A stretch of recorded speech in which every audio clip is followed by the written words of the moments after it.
So let's talk about two sample tests.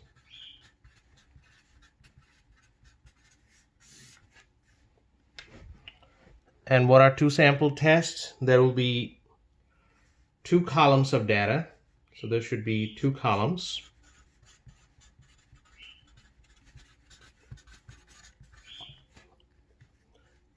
And the two sample tests are primarily, well, your step 0, you remember the step 0, where we are talking about both of them are normal. So both columns are normal distribution. You can check that by the probability plot.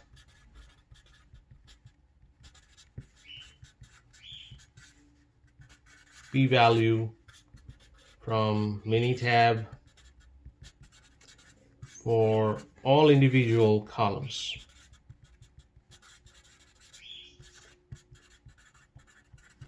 Let's say this is true. If this is true, so it is normally distributed, there are two types of test that you have. One is what we call a paired T. Another is a two sample T.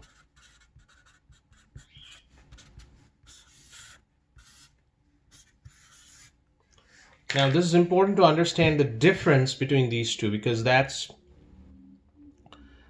what we need to know first.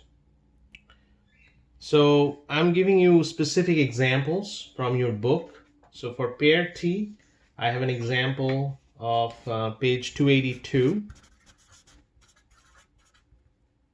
example 12.2. And for two sample T, it's page 287, example 12.3.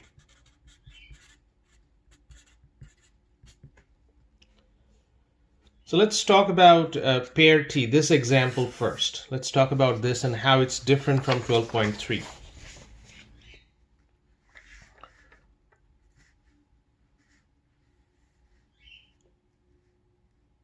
So for paired T, you will have X and Y in pairs, meaning that both data sets have some connection. For example, your example here in 12.2, they have male identification ID number, and that number goes from 1, 2, 3, and so on. And then corresponding to each number, they have two values: before implant and after. So this is actually taken from the same bird, same black bird, and these are the two values from the same male blackbird. So it is practically the same sample taken twice. That means before and after has a connection between these two. This is not uncorrelated. This is correlated data because both samples are coming from the same male bird.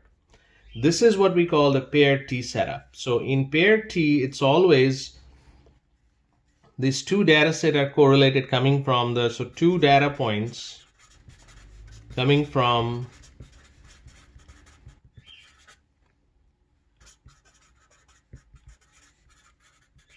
same ID number or the same person, same bird. That's the whole concept. For that reason, since it's paired, it will be like a coordinate system. It will always come as an XY. So the length, that means how many X's, and the length of Y should be same. And that is the difference with the two sample T. So I'm just briefly here describing two sample T. Your 12.3 example. In that case, there is an X and Y data set, but it's completely different data set, meaning that the X they're talking about the lizards with horn lengths. So this is the horn lengths of the lizards who are living, meaning that they are alive, and these are the dead. Due to their horn length, whether they're living due to their horn length or they're dead due to their shorter horn length. That's what we want to figure out. So the same lizard cannot be lived and dead at the same time. So this must be different set of data set, different set of lizards, and they're collecting, they have this N1, meaning that how many data points are there is 154, and the dead, this is N2, that has only 30. So these are 154 lizards that lived, and these are 30 lizards that are dead. So these two are not connected in any way. These are two different lizards. This is the main difference, because both ways there are two columns, but depending on whether I'm collecting the data repeatedly from one sample or it's a different sample, we have two sample T or pair T. That's the main difference here. So I'm just discussing it two sample T at the same time because in an exam or quiz situation, I'll give you a problem. I'll not tell you whether it's pair T or two sample T. Looking at the data set, you have to decide whether it's a two sample T or pair T. And if you decide wrongly, then it's very hard for me to grade because the whole thing will be wrong. So that's why I'm kind of discussing this 12.2 or 12.3 simultaneously. So this is the difference between these two data sets. Now I'm going back to the steps. So for the pair T, what are the steps? So for pair T, step 1 is writing the hypothesis, and the hypothesis here is the difference between the first column and the second column, which is we denote that by mu d. That should be equal to 0, and the alternative will be mu d not equal to 0. So Minitab automatically calculate a difference column, so you don't have to do that. But what we are testing, the difference of the mean, which is denoted by mu d, is 0 and it's not equal to 0. And step 2, here comes the Minitab part, because Minitab will calculate the p-value for you, and depending on 0.05, less than equal to 0.05 or greater than 0.05, you're going to reject or fail to reject H naught. So that's pretty much all embedded. The p-value you're getting from step 2, and you're making a decision at step 3. So that's pretty much the pair T steps. And of course, in your book, this is we are talking about the problems of 12.2,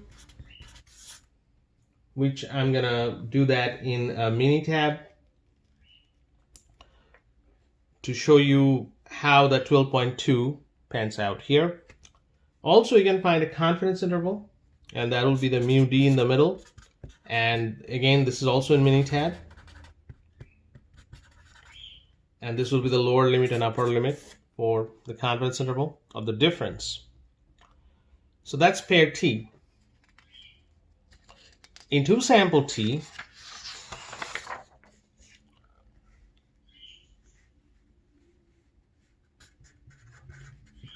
it's a little bit different.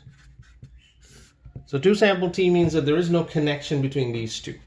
So in two sample T, there are actually two different types of two sample T. One is called pooled, another is called non-pooled. What's the difference between these two? We have to do a testing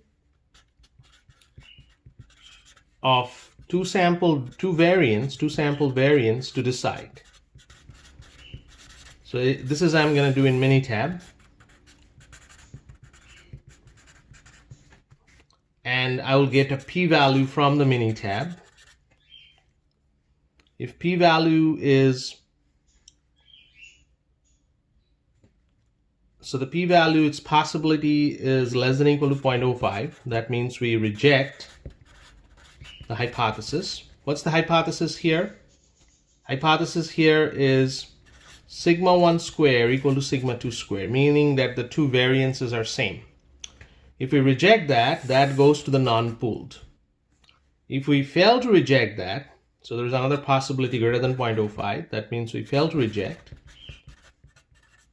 H naught, which is sigma 1 square equal to sigma 2 square. We fail to reject that, meaning that these are actually same. So we go here, pooled. So this is a little bit of step that you need to do for two sample T first. So once we decide whether it's a pooled T sample T or non-pooled two sample T, then we can write the step 1 for the two sample T problem. Our hypothesis is mu1 equal to mu2. That's the mean of the first group equal to mean of the second group, and the alternative is mu1 not equal to mu2. And of course there are two other possibilities. You already know there is a greater than or less than possibilities there depending on what I'm asking. But this is step 1. Now previously you already know it's pooled or non-pooled. So when you go to the actual two sample T step 2,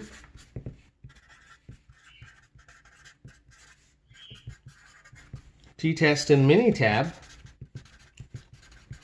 there will be a little box here in Minitab. I'll show you in Minitab. And there is a little box here that will say the variances are same or not.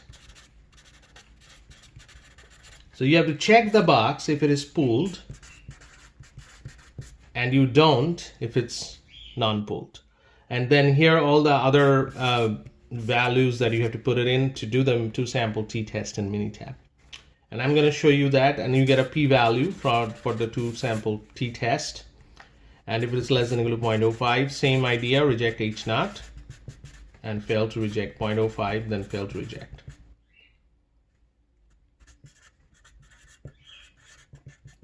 Now again, I'm going to show two of these. First, this test, how to know which one to use, pooled or non-pooled.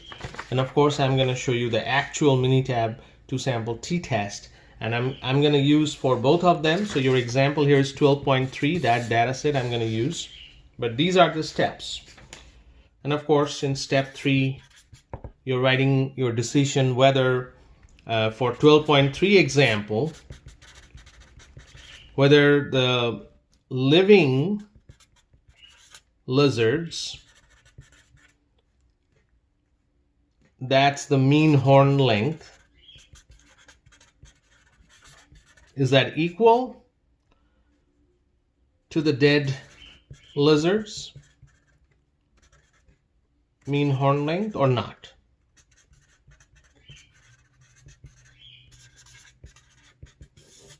Depending on this p-value right here.